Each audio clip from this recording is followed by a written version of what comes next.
Araújo. Nascido em São José dos Campos em 30 de abril de 1985. É casado com Thalita Araújo e pai de Elô e Joy. Licenciado em História pela FSE, formado em História pelo IPE e bacharel em Teologia pela FTSA, Faculdade Teológica Sul-Americana.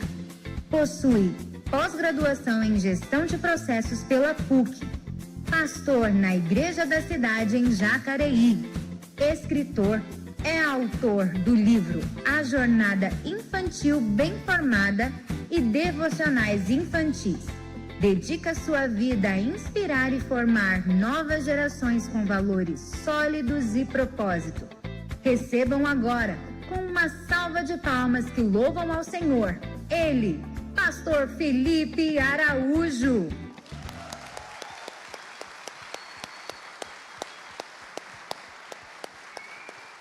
Glória a Deus. Irmãos, tem sido um final de semana muito intenso e o pastor tem compartilhado tantos princípios nessa conferência de gerações. Desde ontem, pela manhã na rádio, nós podemos participar ali, compartilhando algumas coisas sobre família, sobre filhos, e tem sido um tempo muito gostoso de alinhamento.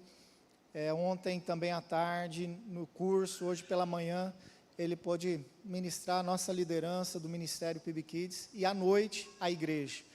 E ele tem sido um instrumento de Deus. Aliás, todos os pastores que vêm de São José dos Campos têm nos inspirado por aquilo que eles têm carregado, pela unção que está sobre a vida deles. E o pastor Felipe tem sido uma bênção nesses dias. Muito obrigado, que Deus te abençoe, que Deus abençoe sua casa, sua família, e que essa noite Deus possa ministrar através de você as nossas vidas. Vamos orar, abençoa a vida dele. Obrigado, Senhor, obrigado pela vida do pastor Felipe Araújo, obrigado pela vida dele, que o Senhor continue usando, fortalecendo o teu filho, com a tua unção, com a tua ousadia. Cubra ele com a tua graça, Deus, e que ele possa ser um instrumento do Senhor nessa noite sobre as nossas vidas, em nome de Jesus, amém. Obrigado, pastor. Muito boa noite, igreja. E aí, gente, tudo bem? Vamos falar hoje sobre como construir uma jornada infantil saudável na igreja e na família, porque todo o propósito de Deus passa por essas duas instituições, tá bom? Igreja e família. São as únicas. Deus não criou empresas, Deus não criou escolas, Deus não criou ONGs e instituições. Deus criou família e igreja. Tudo começa no Éden com a família. Deus estabelece ali o seu padrão de relacionamentos e como ele iria se revelar através desses relacionamentos. E ali é formado pai, mãe e filhos. Mas o homem cai, ele peca, ele é destituído da presença de Deus. E o conserto disso só acontece quando Jesus Cristo vem à terra, institui a igreja, e a partir de então somos reconectados pelo sacrifício de Jesus, quando ele morre em favor da igreja. Então eu não sei qual é o conceito que você tem dessas duas instituições, mas saiba de uma coisa: tudo começou com família e vai terminar na igreja, porque em Apocalipse diz que ele vem para buscar a sua igreja. Então a igreja é tão importante quanto a família, a igreja de Jesus Cristo. Não estou falando do CNPJ, não estou falando da instituição, estou falando a igreja, corpo de Cristo, a noiva de Cristo. Então não há possibilidade na nossa vida de sermos completos, de atingirmos todo o potencial das nossas vidas e famílias, sem que trabalhemos esses dois pontos, essas duas esferas: família e igreja, família biológica e família espiritual. Então a família, ela é o lugar onde nós validamos, empoderamos, onde nós fortalecemos os princípios e valores. E a igreja é onde nós podemos exercer esses princípios e valores. De novo, não tem plenitude sem a cumplicidade família e igreja. Não tem. Você precisa da igreja, a igreja precisa de você, e no dia que nós subirmos ao céu, a igreja continua lá. Talvez a família mude o status, porque lá seremos todos irmãos em Cristo. Mas a igreja continua. Então a igreja é importante, amém? A família também é importante. Glória a Deus por essas 12. E eu tenho uma história pessoal, vou compartilhar aqui para vocês. Quando a minha filha completou 5 anos, eu entendi que nós precisávamos de aplicar o programa 30 semanas, que é o antigo Celebrando a Recuperação. Quem conhece? Pouca gente conhece, vou explicar mais ou menos como é. O Celebrando a Recuperação, ou 30 semanas, é um programa terapêutico dentro da igreja, que é usado para que a gente admita e tome passos em direção à cura da nossa alma. Então, nesse programa, você reconhece que você está errado em algum lugar, você sai da negação. Por exemplo, se você acha que você não tem problema, você está em negação, você tem algum problema, porque eu tenho que ser essa pessoa para te dizer, você é um ser bem do esquisito, tá bom? E tá tudo bem, nós estamos aqui em construção, né? Ninguém está glorificado ainda, senão todo mundo já tinha sido arrebatado. Nós estamos santificando. E você reconhece, então você toma um passo. Eu reconheço que eu tenho uma dificuldade, ao mesmo tempo que você entrega num outro passo o controle disso nas mãos de Deus, e admite que precisa dele para que a sua vida seja mudada. E a partir disso, todas as suas decisões então giram em torno de um passo e de uma escolha. Então você decide entregar o controle, você decide reconhecer, você decide abrir mão, você decide perdoar. E isso é ministrado numa plenária. Então cada uma das semanas do ano é uma plenária sobre uma decisão ou sobre um passo. E depois nós temos um grupo de apoio, onde as pessoas se reúnem ali com o mediador e cada um fala a sua área de recuperação. E é mais ou menos assim: oi, eu sou um filho amado de Deus, vencendo a área de ira e procrastinação. Meu nome é Felipe. E aí todo mundo ali do grupo fala assim: oi, Felipe. Meu Deus, boa, bom demais, gostei. E aí eu compartilho: olha, essa semana não deu, o trânsito me pegou, a ira subiu, e eu abençoei o irmão de tantas maneiras que vocês não imaginam. E todo mundo fala assim: obrigado por compartilhar. E a gente responde, a gente fala: obrigado pelo seu silêncio. E as pessoas falam: obrigado por compartilhar. E encerra ali então. Por quê? Porque Tiago 1,15: confessem o pecado e são perdoados, né? Abram o coração e vocês serão curados. Então quando a gente fala, quando a gente compartilha, a cura acontece, porque a gente perde a vergonha, a gente não esconde, a gente não é escravo do pecado. E aí eu falei assim: as crianças precisam disso, porque se elas aprenderem agora a administrar suas emoções, quando elas forem adultas, elas nunca vão sofrer com repressão, com o coração quebrado, magoados. Eu comecei, é muito difícil fazer para criança, tá? É muito difícil, é desafiador, mas eu comecei. E um dia eu estava assim, pronto para desistir, porque é um programa muito intenso. E a criança ter que ir 30 semanas e ter todo esse processo, lógico que adaptado para ela, era desafiador. Mas aí eu estava em casa, um dia comum, e de manhã fui arrumar minhas filhas para ir para a escola, e a minha filha, a primogênita, Elô, falou assim: papai, eu queria chocolate no café da manhã. E eu sou um bom pai, eu não vou dar chocolate para minha filha 6 horas da manhã, é incabível, não é verdade? É verdade. Ô gente, meu Deus do céu, será que eu... E eu falei assim: filha, eu não vou te dar chocolate. E eu não imaginava, na minha cabeça inocente, que eu ia arrumar a 3ª Guerra Mundial com a minha filha por causa disso. Porque ela sempre foi muito assim, tá bom, obediente. Mas nesse dia, ela travou toda a agenda da família. Porque foi difícil ela comer a fruta, foi difícil ela se trocar, foi difícil ela pôr a meia, foi difícil ela entrar no carro, a ponto de eu entrar no embate com ela, como se eu fosse criança igual a ela. Porque eu fiquei muito bravo. Oi, meu nome é Felipe, eu estou na área de recuperação com ele. Eu fiquei muito bravo. E eu falava assim: Elô, pelo amor de Deus, e não sei o que e tal, aquele clima, céu de bronze na nossa casa, tudo estragou, logo 6 horas da manhã. Aí a gente entra no carro, eu olho no espelho retrovisor, ela estava assim, 5 anos de idade, emburradíssima comigo. E eu, 30 e poucos anos, emburradíssimo com ela. Todo mundo emburradíssimo. Aí aquele silêncio no carro, eu dirigindo. Geralmente eu coloco um louvor de manhã, nesse dia nem coloquei, já estava assim, virado já. Aí daqui a pouco eu só escuto a vozinha assim, oi, meu nome é Heloíse. Daí eu, meu Deus, não é possível um negócio desse. Aí ela, oi, meu nome é Heloíse. Aí eu, nossa, se eu fingir que eu não estou ouvindo, ela vai parar. Não estou com esse pique. Daí ela, oi, meu nome é Elô e eu sou uma filha amada de Deus. Aí eu falei, como que eu nego a fala para uma filha amada de Deus, né? Oi, Heloíse, quero compartilhar que eu estou muito chateado com o papai, porque ele não me deu chocolate, obrigado pelo seu silêncio. Aí eu falei assim, obrigado pela sua partilha, filha, Deus te abençoe.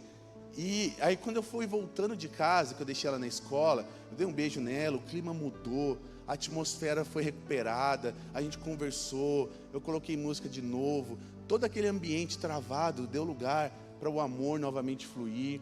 E eu voltando de casa, comecei a chorar e Deus falou para mim assim, quantas travas emocionais, quantos dilemas emocionais, quantas desconfianças sobre o Deus provedor e o Pai provedor que eu sou não foram quebradas hoje porque ela aprendeu a falar. Só que eu nunca ensinei isso para minha filha, quem ensinou foi a igreja. A igreja é importante, a igreja é fundamental na criação dos filhos. Por isso, o destino só é completo quando igreja e família trabalham juntas. Eu permiti que aquela cultura entrasse dentro da minha casa, do meu carro, 6 horas da manhã como família. Mas a igreja ensinou qual era o caminho para fazer isso. E até hoje nós temos o 30 semanas. E quando as minhas filhas têm algum problema muito sério, elas compartilham assim. Esses dias ela cortou o cabelo na escola. E aí a gente perguntando por que você fez isso. E ela não falava. Passou uns 10 minutos ela veio. Oi, meu nome é Heloíse. Daí eu falei, ô filha, pode falar dela. Ela falou assim, é porque as amigas falaram que o meu cabelo é enrolado. Eu falei, tá tudo bem, seu cabelo é lindo, enrolado e tal. Qual é a chance da criança se abrir desse jeito? Só a igreja pode promover isso. Só o Espírito Santo na igreja do Senhor Jesus pode promover isso. Salmo 127:3 diz assim, herança do Senhor são os filhos, o fruto do ventre, o seu galardão. Então nós já temos que partir do princípio de saber que os filhos não são nossos. Por isso mesmo, ele está compartilhado com a família biológica, com a igreja. Porque os filhos são a herança do Senhor. Eles estão sobre os cuidados primariamente de Deus Pai. Você não, além do ato íntimo, você não fez mais nada para que essa criança estivesse aqui. Você não poderia fazer nada para que o coração dela batesse. Você não poderia fazer nada para que ela florescesse. Você não poderia fazer nada para ela nascer. Além do ato íntimo, mais nada. Tudo que aconteceu para essa criança estar aqui foi vontade de Deus. Por isso ela pertence a Ele. E Ele define o meio, o caminho pelo qual nós educamos, devemos educar ou ministrar as nossas crianças. E por isso você faz parte de uma igreja. Devemos entender então que a nossa responsabilidade em suprir as crianças, ela não está apenas relacionada a necessidades materiais, físicas, emocionais. As necessidades espirituais são as principais em relação à criança. Precisamos do suporte da família para ministrar o espírito das crianças, e precisamos da igreja para nos dar as ferramentas. Foi dada à igreja toda a chave dos céus. Então a igreja é importante nesse processo. Um dia, eu e você, que temos filhos, prestaremos conta ao Senhor, especialmente no que diz respeito à formação espiritual dessa criança. Especialmente na formação espiritual. E existem muitas atitudes que, ao invés de promover essa conexão entre igreja e família, entre o cuidado espiritual e o cuidado físico, entre o cuidado da emoção e da mente da criança, ao invés de potencializar, acabam prejudicando, dificultando, impedindo. Em especial, eu quero destacar duas aqui, porque nós vamos resolver essas duas em nome de Jesus Cristo hoje. Nós não vamos levar esse problema mais para a nossa casa e nem trazer para a nossa igreja. Hoje a gente vai lutar com todas as forças contra esses dois pontos destruidores de destinos e relacionamento entre pais, filhos e famílias e igreja. Vamos colocar um ponto final. Qual é o primeiro? Comunicação e cobrança disfuncional. Está tudo uma loucura, gente. Está todo mundo disfuncional. É um tom de ameaça, julgamento e crítica, envergonhamento e ridicularização, o seu filho não se sente conversando com você, se sente sendo interrogado por você. A falta de uma boa comunicação, a falta de uma cobrança funcional, um acompanhamento puro, genuíno, verdadeiro, por meio dessas formas de atuação, ameaça, julgamento, envergonhamento, interrogatório, gera na criança um distanciamento social e um distanciamento emocional da gente. E isso faz com que também nós nos distanciemos dos lugares onde nós devemos, na verdade, estar alicerçados, enraizados, firmes, como por exemplo a igreja. A comunicação e a cobrança disfuncional arrebenta qualquer relacionamento. E nós estamos sofrendo com a comunicação. E nós estamos sofrendo com a maneira como disciplinamos. Uma outra atitude que promove essa dificuldade na missão é a cobrança disfuncional de uma perspectiva controladora e manipuladora. Então a gente não compreende, a gente rejeita o que a gente não conhece ou que não gosta, a gente exige de forma incompatível o que não se pode entregar. A gente alterna bruscamente as situações. Então numa hora estamos bem, na outra hora, sabe, quem nunca está brincando com o filho é inesgotável na brincadeira com a filha, está lá pulando, daí daqui a pouco você fala assim, chega, isso aqui não, agora você tem que se comportar, isso aqui é uma mudança brusca, é uma cobrança disfuncional. Até então você estava brincando e de repente não, acabou. Tem hora para tudo, para você, para a criança toda hora, é hora de brincar. Por isso que é bom servir com criança. É o único lugar que você pode pagar mico e ninguém vai achar feio, com a criança. Mas essa cobrança disfuncional gera a geração que a gente tem, a atual geração mais problemática que existe, e é a atual geração que a gente tem, gera crianças ansiosas, desobedientes e hipersensíveis. Nós estamos cheios dessas crianças hoje, crianças hipersensíveis, ansiosas e desobedientes, mas tudo porque é fruto de uma cobrança disfuncional, de uma comunicação disfuncional. Por isso nós temos que olhar para a palavra de Deus e buscar nela a forma correta de lidar com isso. A gente tem que buscar na palavra de Deus uma resolução melhor do que aquilo que um psicólogo. Eu não estou desmerecendo a profissão, não. Glória a Deus, eu acredito na ciência, e inclusive que a ciência muitas vezes é o próprio milagre de Deus atuando ao nosso favor. Mas antes de tudo, vem o que Deus está falando. Antes de tudo, precisa vir o que Deus está promovendo. E eu quero ler aqui um texto que vai nos ajudar a mudar primeiro internamente, porque não tem mudança verdadeira, real e significativa externa, sem que primeiro haja uma mudança interna. Nossas crianças não serão melhores porque elas estudam nas melhores escolas. Nossas crianças não serão melhores porque elas têm um bom QI para colocar elas nos melhores empregos. Elas serão melhores porque o diferencial delas é a presença de Jesus no coração delas. E só família e igreja podem promover isso. Família sem a igreja não vai dar. Igreja sem a família não vai dar. A gente tem que se unir. O ministério infantil não pode ser para a igreja um depósito de criança. E as famílias não podem ser, por ministério infantil, inimigas dos bons usos e costumes. Não pode haver divergência de intenção. Não pode haver embate. Você não pode chegar em casa e seu filho ouvir de você que a igreja é isso, a igreja é aquilo, o ministério é aquela irmã, aquele irmão, o pastor. Você não pode. Da mesma forma que nenhum líder, membro, pastor aqui pode chegar nos seus filhos e dizer seu pai e sua mãe. Fiquei tão feliz ontem, o pastor contando um testemunho, né, de quando teve que resolver um problema. E ele falou assim, mas os pais desses jovens sabem? Aí o menino, sim, então tá tudo certo. É isso, parceria. E a mesma coisa, quando o seu filho chegar em casa e falar assim, nossa, hoje a tia, mas o que, apoio a tia.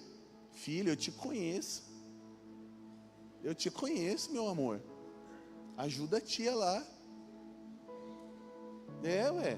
Que a gente acha que, né? Dentro de casa a gente conhece. Sai de casa é o príncipe. A gente não tem essa mania? Não pode mexer. Tá? Protege mesmo seus filhos. Mas a gente conhece, gente. A gente sabe. A gente sabe. Quando a professora me liga lá da escola das minhas filhas e fala assim: papai, hoje é Elô, não sei o quê. Eu tento não acreditar porque eu amo minha filha. Mas eu conheço ela e por isso eu acredito. Eu sei como ela é irritadinha, como ela é nervosa, como às vezes ela é vingativa. Eu sei como ela dá trabalho. Então a gente tem que colaborar com o ministério.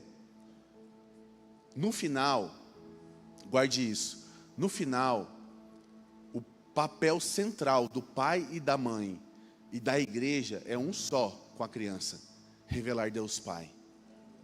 A igreja tem que revelar Deus Pai. A família tem que revelar Deus Pai. Se nós conseguirmos pelo menos isso, nós já vencemos. Então, para que a igreja e a família cumpram o seu papel, vamos aprender aqui alguns princípios, alguns passos, aliás, praticáveis, tá? Não só são princípios, são práticas. Mateus capítulo 3, versículo 16 e 17 diz assim: assim, quando Jesus foi batizado e saiu da água, naquele momento o céu se abriu e ele viu o Espírito de Deus descendo como uma pomba e pousando sobre ele. Então uma voz dos céus disse: este é meu filho amado, em quem me agrado. Aleluia, aleluia. Ah, que lindo. Deus é um bom pai. Deus é um bom pai. Igreja e família cumprem o seu papel, primeiro, quando incentivam que a criança viva o seu propósito. Você pode ensinar muitas coisas para os seus filhos. A igreja pode promover muitas atrações para as crianças. Mas nós só chegamos a cumprir o nosso papel com eficiência quando incentivamos elas a viverem seus propósitos. A Bíblia diz lá na parte A do começo do texto: assim que foi batizado, saiu da água.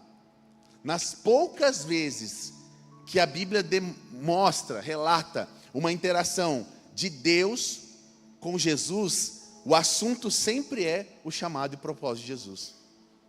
Não tem um relato de Deus falando assim: ih, Jesus, essa roupa está boa, o tênis está apertado. Todas as vezes que Deus interage com Jesus, é para falar do chamado e do propósito dele. Todas as vezes. Vai suprir a fome dele no deserto, tem a ver com o chamado quando ele vence Satanás. Vai falar com ele, tem a ver quando ele começa o seu ministério após o batismo. No Getsemane, quando ele está sofrendo, Deus aparece para fortalecê-lo para cumprir o seu propósito final. Se queremos ser efetivos com as nossas crianças, na igreja e em casa, incentive o propósito do seu filho. Fale mais sobre o propósito dele. Qual é o propósito dessa criança? Qual é o propósito desse menino? Qual é o propósito dessa menina? O que eles estão fazendo aqui? A Bíblia nos deixou as marcas do que é um propósito. Ame ao seu Deus, adoração. Ame ao seu próximo como a si mesmo. Serviço. Ide por todo mundo. Missões e evangelismo. Ensine, discipulado. Batize em nome do Pai, comunhão. Nós temos os propósitos estabelecidos sobre nós. Quantas vezes nós paramos no dia para dizer assim: filho, uma vez a gente estava pregando, eu, pastora Vívia, Esther e tinha o pastor Andrei pregando para as crianças na semana da virada. E aí uma criança falou assim, aí era perguntas e respostas, o talk. Aí uma criança levantou a mão e falou assim: eu quero perguntar para a pastora Vívia, que é mãe. Aí todo mundo assim, e lá vem. Ele falou: pastora Vívia, por que minha mãe fica mandando eu arrumar a cama, sendo que eu vou dormir nela depois e vou bagunçar de novo? Aí eu, o pastor Andrei, o pastor Esther, olhamos assim: por favor, responda para a gente. A pastora Vívia deu a resposta mais sábia que eu já ouvi na minha vida. Ela falou assim: o papai e a mamãe não estão ensinando você uma tarefa doméstica, eles estão ensinando você o propósito de servir. O mundo não respeita e não deseja pessoas que não saibam servir. Não respeitam pessoas desorganizadas. Eles estão preparando você para a vida. A gente tem que falar para as crianças que o que elas estão fazendo são propósitos. Ela não está fazendo uma coisa porque você está mandando. Ela não está fazendo uma coisa porque é obrigação. Ela não está fazendo ela está fazendo porque é um propósito da vida dela. E se você não conseguir olhar e encontrar um propósito para aquilo que você está pedindo, então eu vou te dizer com todas as letras, talvez você não deveria pedir isso. Porque nós devemos falar mais sobre os propósitos de Deus. Isso é um sinal para nós. Toda boa comunicação e relação devem sempre estar girando em torno do que Deus está apontando. Muito mais do que uma rotina, muito mais do que uma agenda, propósitos. Toda a nossa comunicação com os nossos filhos deve girar em torno de propósito. Vai corrigir? Corrige com propósito. Vai aprovar? Aprove com propósito. Vai empoderar? Empodere com propósitos. Tem propósito ela vir para a igreja. Tem propósito para ela ir para a escola. Tem propósito para a hora do descanso. Tem propósito para tudo quanto é lado. Mas só se a família e a igreja se unirem para que o propósito seja cumprido. Ninguém cumpre o seu propósito sozinho. Ninguém. Nós precisamos de conexão. Igreja e família cumprem o seu propósito, seu papel, quando mantém a comunicação sempre aberta. Igreja e família cumprem o seu papel juntas em unidade, quando mantém a comunicação aberta. O texto segue dizendo: naquele momento, o céu se abriu. Aleluia. Deus está dizendo assim para todos ali: eu estou acessível para o meu filho. Eu começo o diálogo. Eu começo conversando. Eu começo abrindo espaço para ele poder falar. Eu procuro. Eu mostro que está tudo bem, independente. Jesus ia morrer, vocês entendem isso? Jesus ia ser sacrificado, um alto sacrifício por todos nós. O cenário talvez não era o melhor da relação pai e filho, não. Tanto é que Jesus chora lágrimas de sangue antes de ser crucificado. Havia uma atmosfera de dor, de pesar, de velório inclusive. Mas Deus abre os céus e diz assim: independente desse cenário, eu estou aberto para você. Independente se meu filho me trair, independente se meu filho desobedecer, independente se meu filho errar, independente se eu não estou num bom dia, independente se eu trabalhei muito, independente se eu estou com dinheiro ou sem dinheiro, independente de qualquer coisa, meu céu está aberto para os meus filhos. A minha igreja está aberta para as crianças. Que nunca seja por falta de voluntário que uma criança não entre no ministério infantil dessa igreja. Que nunca seja porque alguém está fechando o céu. Em nome de Jesus Cristo. Eu até gosto da expressão que a gente tem um céu na boca. Deve ser por isso. Porque a comunicação que sai da nossa boca tem que representar um céu aberto sobre a vida das nossas crianças. Que não seja por falta de céu aberto na sua casa que seu filho vai buscar opinião em terceiros que podem levar eles para mau caminho. Que não seja por falta de céu aberto no ministério infantil com voluntários que as crianças desgostem da igreja. É pecado tornar a igreja chata. É pecado fechar a igreja para criança. Céus abertos representam acesso. Acesso significa liberdade. E liberdade gera confiança. As crianças terão confiança em nós quando os céus da nossa vida estiverem abertos para elas, na igreja e na família. Deus disse então perante todos, independente da localização geográfica: você está aí na terra, eu estou aqui no céu, mas você pode me acessar a qualquer momento. Independente de onde você está, seu filho sabe. Independente da igreja onde as crianças estão, elas sabem que aqui é um lugar que elas podem acessar. Tem um lugar para elas, tem um lugar para você aqui. Tem um lugar para você aqui. Vocês são bem-vindos, sempre, sempre. Essa igreja aqui ama vocês. Nunca se esqueçam disso. Igreja e família cumprem o seu papel quando estabelecem memoriais simbólicos. O texto continua dizendo: e ele viu o Espírito de Deus descendo como pombo e pousando sobre ele. Falei um pouquinho disso aqui esses dias.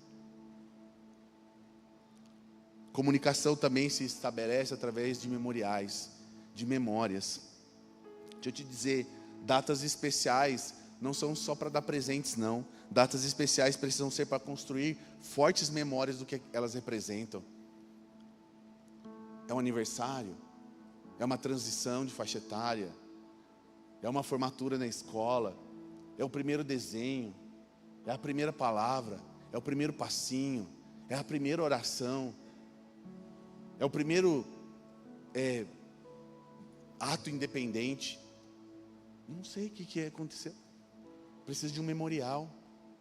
Lá em casa, quando a Elo teve a primeira experiência dela de ficar sozinha com lápis, canetinha de giz de cera, estava sentado no sofá, Thalita estava cozinhando, daqui a pouco só escutei um grito: Elo, meu amor, o que você fez? Eu levantei, achei que era aí quando eu cheguei no corredor, que a cozinha era aqui assim, o corredor e a porta de entrada, aí na hora que eu olhei assim, a parede estava azul, a boca da Elo estava azul, a mão dela tudo estava azul.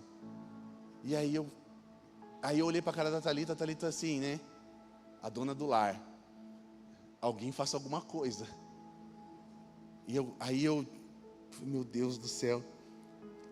Na hora me veio um estalo, eu falei assim: filha, que desenho maravilhoso você fez. Eu queria colocar uma moldura aqui, eu queria levar para os meus amigos verem, mas eu não vou conseguir porque está na parede.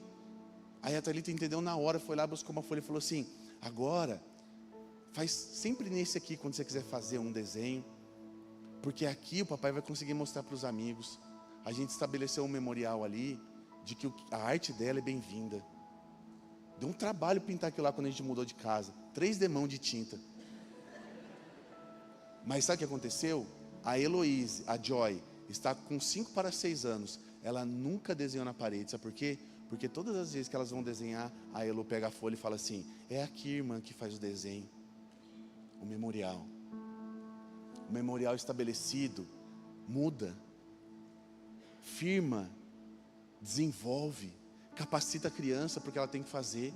Eu imagino Jesus na cruz, ou carregando a cruz, ou sofrendo as chicotadas, e ele lembrando aquele dia, o céu aberto, uma pomba descendo, e esse memorial ressoando na mente dele: vai até o fim, vai dar certo, está tudo bem, eu estou com você. O memorial foi estabelecido. Que as nossas crianças saiam do culto e lembrem do ensinamento das tias: está tudo bem, eu posso orar, Deus está comigo, eu vou adorar o Senhor, o medo vai embora, nenhum bullying vai entrar porque eu sou um filho amado de Deus. Eu imagino as nossas crianças saindo de casa, indo para a escola, e eles falando assim: papai e mamãe estão cuidando de mim, se eu precisar eles vão vir, eu não preciso temer, eu não preciso duvidar da presença deles, mesmo que eles não estejam aqui fisicamente. Quais são os memoriais que a gente está estabelecendo? Estabeleça memoriais em ciclos importantes. Esses dias quando a Elo fez 7 anos, esses dias, né? Minha contagem é meio estranha, mas a Elo fez 7 anos, e eu sei que 7 anos é a última idade de formação do caráter da criança. Gente, é isso aqui, ó, tá? Até os 8 anos forma caráter, depois é só consequência, tá bom? É o que você investe até os 8 anos, e isso é biológico, tá? Científico. Aí eu falei para Thali, eu queria fazer uma surpresa para ela na escola. Aí eu comprei um buquê de flores, levei ela para jantar no Paris 6, comprei um vestido, um anel, um brinco, e levei ela para jantar. Ela sujou tudo de petit gâteau, um negócio terrível assim. Mas eu estabeleci: mas o cara que vier, um dia ele vai ter que, se ele só dar chocolate e levar para jantar, não vai funcionar. Isso meu pai me fez sempre. Eu estabeleci um memorial ali de valor, de quem ela é, do que ela representa. Ela nunca mais vai se esquecer que ela é digna, desde pequena, mesmo não tendo interesse nenhum, ela sabe que ela é digna. Se alguém vier com interesse, vai ter que fazer muito mais do que uma flor, um bombom, um chavequinho, porque ali foi estabelecido um memorial de que ela tem valor. Eu assim espero, em nome de Jesus. Falei já lá em casa, falei assim: ó, quando chegar um menino aqui, eu tenho uma estratégia, vou compartilhar com os pais aqui. Eu vou perguntar, eu quero que minha filha cresça com conhecimento bíblico, porque quando chegar um menino aqui, eu vou perguntar para ele assim: ó, você é dizimista? Se ele falar que não é, eu vou falar: filha, esse menino rouba a Deus, imagina o que ele vai fazer com você. Eu tô guardando essa aqui.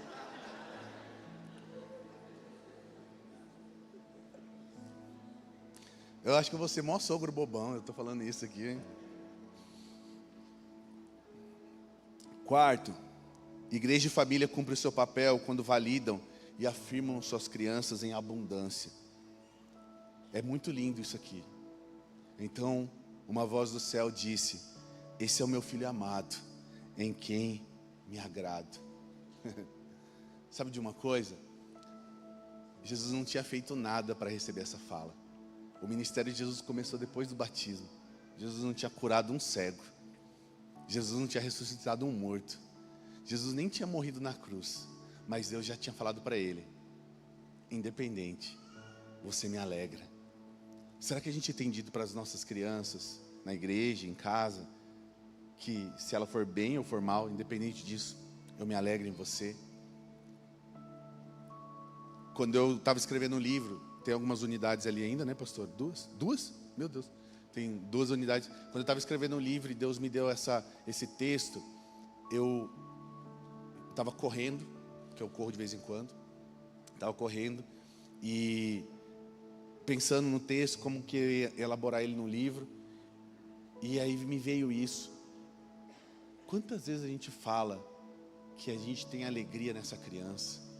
Às vezes a gente fala assim: você é linda, você é lindo, tudo coisa física, característica pessoal, de personalidade. Mas quantas vezes a gente diz que ela é amada pelo que ela é, independente se ela é grande, pequena, se ela faz tarefa, se ela não faz, se ela é bonita, se é desajeitada, Você me alegra. Aí eu cheguei em casa e chamei a Elô, falei: filha, você é minha primogênita amada em quem me alegro.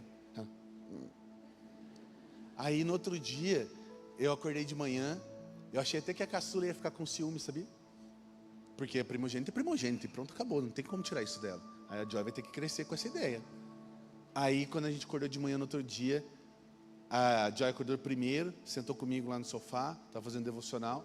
Aí quando a Elô acordou, aí a Joy: ai, pai, a primogênita amada em quem você se alegra, dá bom dia para ela.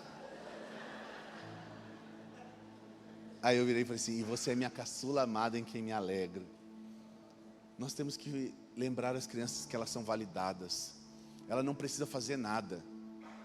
Se ela não for uma grande empresária, ela te alegra. Se ela tirar um B, um 0 na escola, ela ainda te alegra. Se ela quebrar sua porcelana preferida, ela ainda te alegra. Se ela for a criança mais difícil do cultinho, ela ainda te alegra. Se ela for a criança que não para de correr, ela te alegra. As crianças nos alegram, porque elas são filhas amadas. Primeiro nós. Quer dizer, primeiro do pai, depois nós.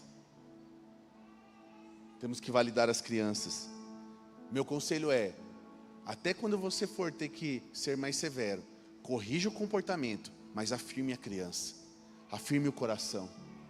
Corrija o comportamento, mas lembre ela que ela é amada.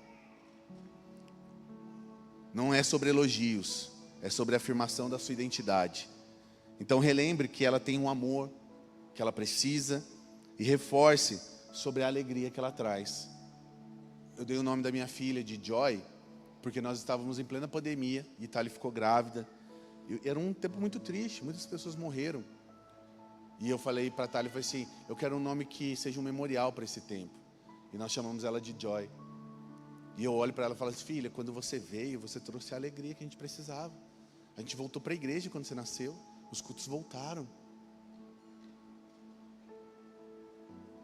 Os nossos filhos precisam ser afirmados. Quando você afirma, você constrói a terra onde todas as outras coisas vão andar. Como que eu posso afirmar? Permita que a criança seja criança. Não pule etapas. A Bíblia diz em Lucas 2,52 que Jesus ia crescendo em sabedoria, estatura e graça diante de Deus e dos homens. Não fala a quantidade de estatura, não fala a quantidade de sabedoria e não fala a quantidade de graça. Fala que ele crescia assim. Não pule etapas. Não dê bypass em nada que seu filho está vivendo. Momento do choro, momento do sorriso, momento de aprender, momento de brincar, não pula nada, não adultize, não coloque ele no patamar que ele não tem unção, capacidade para lidar. Não faça dele um adulto antes do tempo. Trate a criança como criança. Falei aqui hoje de manhã, eu tenho certeza que a infância de Jesus não entrou na Bíblia para a gente não comparar nossas crianças com ele. Porque certamente a gente falaria, ah lá, Jesus, a gente faz isso com o primo, você não é com o seu primo, não sei o quê. Pelo menos eu ouvi isso já na minha vida. Nossa, seu primo vai tão bem na escola, por que você não vai? Eu tenho TDAH, mãe. Não ceda à pressão do comportamento. Não perca o controle. Dê o exemplo. Não tenha expectativas disfuncionais. Sabe por que a gente se frustra? Porque a gente espera demais. Equilibre as suas expectativas. Sabe por que a gente se ofende? Porque a gente dá muito nosso coração na mão de outra pessoa. Deixa eu te dizer uma coisa, eu amo a Thalita. Ela é a mulher da minha vida. É a segunda melhor decisão que eu tomei. A minha primeira foi por Jesus. Ela é a minha segunda melhor decisão. Mas ela não tem todo o meu coração. Porque se ela falhar comigo, tem que haver um espaço em mim capaz de reagir positivamente para perdoá-la, para abençoá-la. Se ela falhar comigo, uma parte do meu coração tem que estar tão protegida que eu não seja completamente contaminado e fracasse no meu casamento. Não põe expectativa demais nas coisas, não. Trabalhe com esperança e fé. Tenha expectativa em Deus. Você quer conduzir os seus filhos numa jornada infantil bem formada, aqui na igreja e em casa, não tenha expectativas disfuncionais. Certamente nós vamos falhar. Mas a questão é o quão disposto nós estamos a melhorar. Eu falo isso sempre para o meu time. Eu vou falhar com você, mas você pode ter certeza. Prometer que eu vou nunca mais falhar, não dá. Mas prometer que eu vou melhorar, você tem o melhor de mim. Porque eu vou melhorar. E promova reforços positivos de maneira preventiva. Provérbios 22:6. Instrua a criança segundo o objetivo que vocês têm para ela. E mesmo com o passar dos anos, não se desviará deles. Estimule a espiritualidade na sua casa. Valide a espiritualidade que ela recebe aqui na igreja. Se a criança pode sentir medo, ela também pode sentir coragem. Se a criança pode ter amigo imaginário, ela também pode ter anjos como amigo, o Espírito Santo como amigo. Se a criança pode sentir que está presa, que está oprimida, ela também pode sentir liberdade. Estimule a espiritualidade na sua casa. Trabalhe com sistemas de recompensa. Sou totalmente favorável. Por que você é favorável, Felipe? Porque em Deuteronômio 28, o nosso Pai estabelece recompensa. Se isso, aquilo. Se aquilo, aquilo outro. Trabalhe com recompensa na sua casa. Mereceu? Recompensa. Não mereceu? Consequência. Eu ensinei lá em casa. Eu tenho várias frasezinhas assim, curtas para elas pegarem. Quem pensa não sofre. Desobediência traz consequência. Obediência traz bênção. Trabalhe com um sistema de recompensa. E nunca se esqueça disso. Bagunça sempre vai poder ser arrumada. Gritaria um dia vira silêncio. Sujeira a gente limpa. Na maioria das vezes. Se não limpa é porque é para jogar fora. Perdão também tem que fazer parte do nosso vocabulário. A gente também tem que pedir perdão. Quando exagera. Quando perde a mão. Coisas quebram. Toda hora. Por que quando quebra na sua mão, tudo bem? Quando quebra na mão delas, caos. E outra coisa, ninguém nasceu pronto. Isaías 54:13 nos dá o desfecho dessa mensagem. Todos os seus filhos serão ensinados pelo Senhor, e grande será a paz de suas crianças. Você deseja que a jornada das crianças seja bem-sucedida? Deixa Deus ensiná-las, para que elas tenham paz. E a maneira como Deus escolheu ensinar elas é através da família biológica e da família espiritual, de vocês e da igreja. Essas são as instituições onde Deus confiou a criança. Essas são as instituições que têm autoridade para ajudar as crianças. Eu quero orar com você, se você puder ficar de pé um minuto.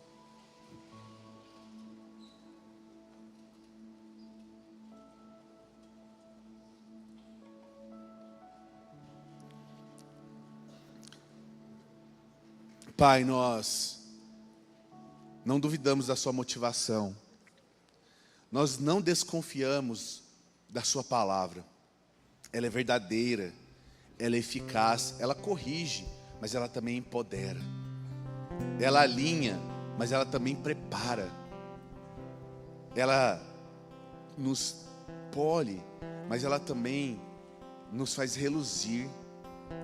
Então, Deus, que a gente possa refletir a sua glória, refletir quem o Senhor é, refletir o bom Pai que o Senhor é na vida dos nossos filhos. Que como igreja possamos promover um ambiente aqui em unidade. Converge o coração das famílias com a igreja e da igreja com as famílias, Pai. Nessa casa aqui nós temos pastores que amam as famílias, que oram pelas famílias, que promovem ambientes de cuidado para famílias. Ó Deus, essa casa não tem uma cultura ou uma escola que ensina outra coisa a não ser o amor do Senhor por cada vida que aqui está. Obrigado pela vida desses pastores que são dignos de serem chamados seus discípulos, que têm frutos que comprovam que de fato o Senhor está com eles. Obrigado pela vida desse casal que ama obedecer a sua voz e não mede esforços para servir o pequeno até a terceira idade, que não mede esforços para entregar voluntariamente seus dons, talentos, ofertas, recursos, tempo na sua casa, e que daquilo que eles desfrutam, Pai, toda a membresia dessa igreja desfrute também. Que daquilo que o Senhor tem derramado sobre eles, toda a membresia e família dessa igreja também desfrute. Receba, se aproprie. Deus, nós veremos nesse lugar, nessa igreja, cada vez mais famílias e ministérios trabalhando em parceria. Nós não escolheremos por gosto, nós obedeceremos por cumprimento do seu propósito. Não haverá mais divisão, não haverá mais mente dividida, não haverá, Senhor, mais restrições. Teremos prazer de trazer os nossos filhos à tua casa, não importa onde eles estejam neste lugar, este lugar é feito para eles também. As igrejas, Senhor, fruto nascente desta casa também já nascerão com esse propósito de vida, abençoar famílias por completo. Deus, que a sua paz, a sua bênção, a sua graça, o seu ensino, o seu cuidado, o seu amor, o seu carinho, maravilhosa, gloriosa forma de atuar e agir esteja sobre cada uma família neste lugar. Deus, que nós não venhamos retroceder, mas que avancemos para o destino que o Senhor tem para nós, para o destino que o Senhor tem para os nossos filhos. Nós não perderemos nas trevas o que recebemos hoje na luz. Nós recebemos dos céus e agora celebramos, e daqui em diante compartilharemos.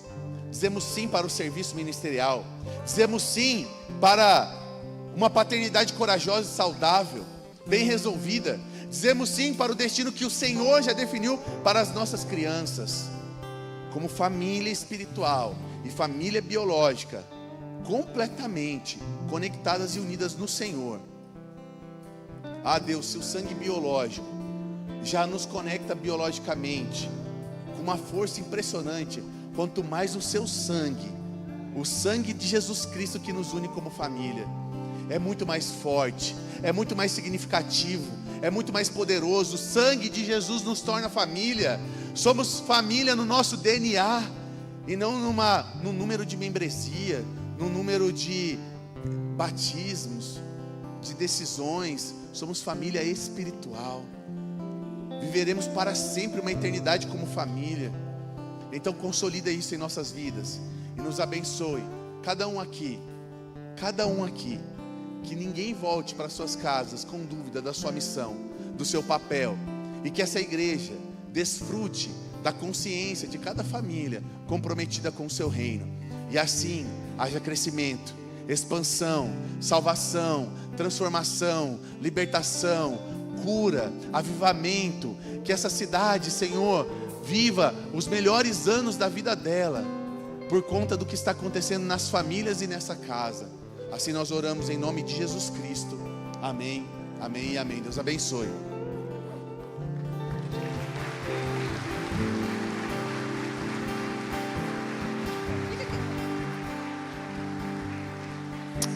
Glória a Deus.